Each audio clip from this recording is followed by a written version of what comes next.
बिस्मिल्लाहिर्रहमानिर्रहीम dear students, आज फिर एक नए एमसीक्यू के साथ।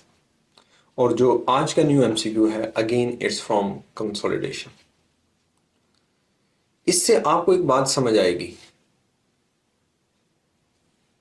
कि एग्जामिनर का शॉर्ट के अंदर एमसीक्यूज के अंदर काफ़ी सारा जो फोकस है 15 में से तकरीबन 4 to 5 एमसीक्यूज कंसोलिडेशन से लेता है। कब? जब उसने सेक्शन सी में आपको टेस्ट ना करना हो। तो कंसोलिडेशन क्योंकि एक टॉपिक है जिसमें आपने बड़ा काम करके जा रहे हैं, तो आपको ज़रूर वो अगर लॉन्ग में नहीं सेक्शन सी में कंसोलिडेशन को नहीं देखेगा तो वो आपके कंसेप्ट्स एमसीक्यूज में ज़रूर टेस्ट कर लेगा। तो चलते हैं क्वेश्चन की तरफ और देखते हैं क्या क्वेश्चन एग्जामिनर लेके आया था। कहता है Jumbo co owns 70% of the equity shares of Jetco. Parent subsidiary का relation with 70% shares holding acquired. During the year, Jumbo made sales of 100,000 to Jetco. Intragroup sales is $100,000. All sales are made on 30% margin and Jet still has 40% of the goods left in inventory of the year end. What is the total adjustment required to revenue and cost of sales in the consolidated statement of profit and loss to account for the intra-group transaction? कहता है बताओ, उसने हमें different options दे दी हैं और उसने बताया कि बताओ रेवेन्यू में क्या एडजस्टमेंट होगी और कॉस्ट ऑफ सेल्स में क्या एडजस्टमेंट होगी, किस वैल्यू से होगी।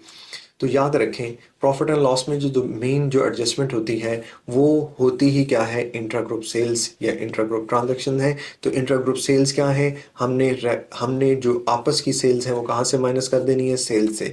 तो आपस की सेल्स कितनी है, जेट को जंबो को बेचे या जंबो जेट को बेचे, पेरेंट सब्सिडरी को या सब्सिडरी पेरेंट को, तो हमने क्या करना है, P + S minus intra group sales. And what are they are 100,000। तो इसका मतलब क्या है, $100,000 हम कहाँ से एडजस्ट करेंगे, रेवेन्यू से। तो पिक करें 100 को, जाके ड्रॉप कर दें कहाँ पे, रेवेन्यू के नीचे 100,000 को। अब दूसरी बात क्या कहता है कि बताओ कॉस्ट ऑफ सेल्स में क्या एडजस्टमेंट होगी। तो कॉस्ट ऑफ सेल्स से क्या होता है, इंट्रा ग्रुप सेल्स माइनस हो जाती हैं। क्यों माइनस होती हैं, अगर एक ने सेल की तो दूसरे ने परचेज की, एक के लिए सेल्स तो दूसरे के लिए परचेज, एक ने रेवेन्यू में रिकॉर्ड किया तो दूसरे ने कॉस्ट में रिकॉर्ड किया। तो अगर रेवेन्यू से माइनस कर रहे हो तो कॉस्ट से भी माइनस करो, तो 100,000 वहां से भी माइनस होगा। क्या कोई और एडजस्टमेंट होगी, यस, एक एडजस्टमेंट और होती है और वो क्या है, वो अनरियलाइज प्रॉफिट है।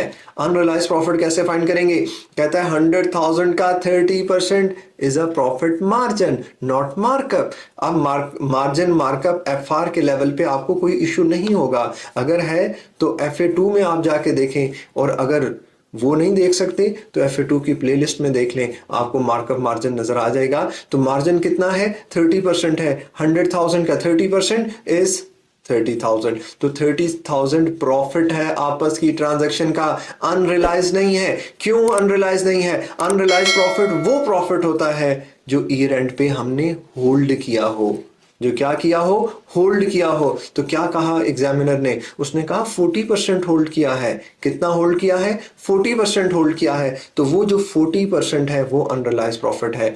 तो 40% आप कैलकुलेटर उठाएं, 30,000 into 0.4 करें तो I guess you will get $12,000। तो ये जो $12,000 है ये क्या है, ये अनरियलाइज्ड प्रॉफिट है।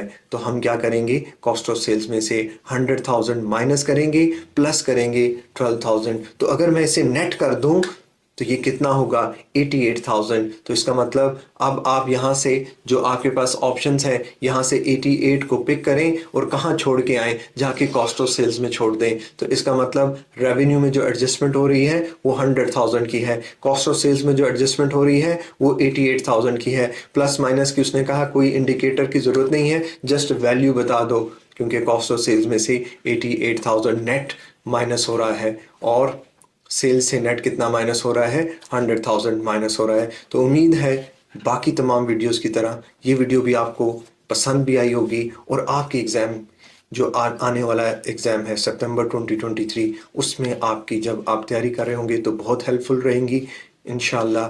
जिस तरह आपने पास्ट में भी बड़ा अच्छा फीडबैक दिया, आने वाले रिज़ल्ट के बाद भी आप बहुत अच्छा फीडबैक देंगे। Stay blessed. Allah Hafiz.